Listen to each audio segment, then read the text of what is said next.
வணக்கம்.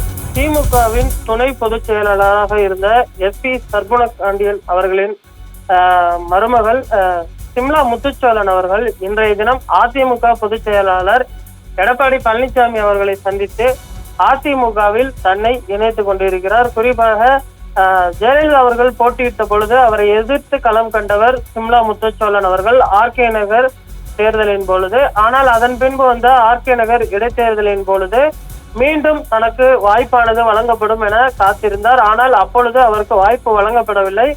பத்திரிகையாளரான மருது கணேஷ் என்பவருக்கு திமுகவானது வாய்ப்பை 2 முறை வழங்கியது.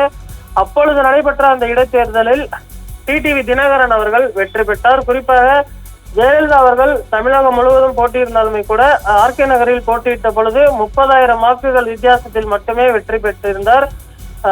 RK நகர் தொகுதியில் SP சர்க்குணபாண்டியன் அவர்களுக்கு ஒரு மிகப்பெரிய செல்வாக்கு இருக்கிறது. அந்த செல்வாக்கை பயன்படுத்தி மீண்டும் சிம்லா முத்துச்சோழன் அவர்கள் வெற்றி பெறுவார் என எதிர்பார்க்கப்பட்டது.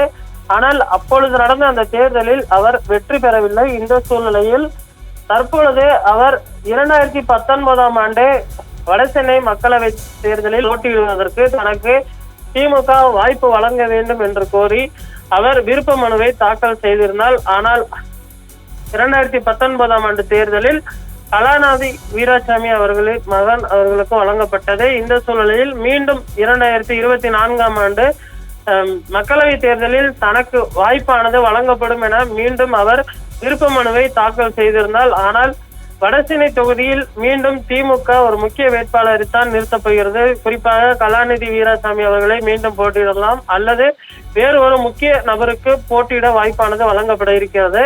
சிம்லா முத்துச்சோழன் அவர்களுக்கு வாய்ப்பு மறுக்கப்பட்ட இந்த சூழ்நிலையில் அவர் தற்பொழுது அதிமுக பொதுச் செயலாளர் எடப்பாடி பழனிசாமி அவர்களை சென்னையில் இருக்கக்கூடிய அவரது இல்லத்தில் சந்தித்து அதிகாரப்பூர்வமாக அவர் கட்சியில் சேர்ந்திருக்கிறார். குறிப்பாக திமுகவின் துணை பொதுச் செயலாளராக இருந்தவர் SP சர்க்குணபாண்டியன் கட்சியிலுமே சரி, அதே போன்று முன்னாள் அமைச்சராகவும் இருந்தவர்.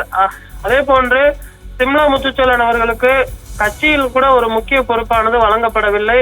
அதே போன்று தேர்தலில் போட்டியிடுவதற்கும் அவர் வாய்ப்பை எதிர்பார்த்து காத்துக் கொண்டிருந்தார். தேர்தலிலுமே அவருக்கான வாய்ப்பு வழங்கப்படக்கூடிய சூழ்நிலையில் தற்பொழுது அவர் அதிமுகவில் இணைந்திருப்பது குறிப்பிடத்தக்கது. RK நகர் பகுதியில் ஒரு முக்கிய நிர்வாகியாக அறியப்பட்டவர் சிம்லா முத்துச்சோழன். அவர் தற்பொழுது அதிமுகவில் அதிகாரப்பூர்வமாக இணைந்திருக்கிறார்.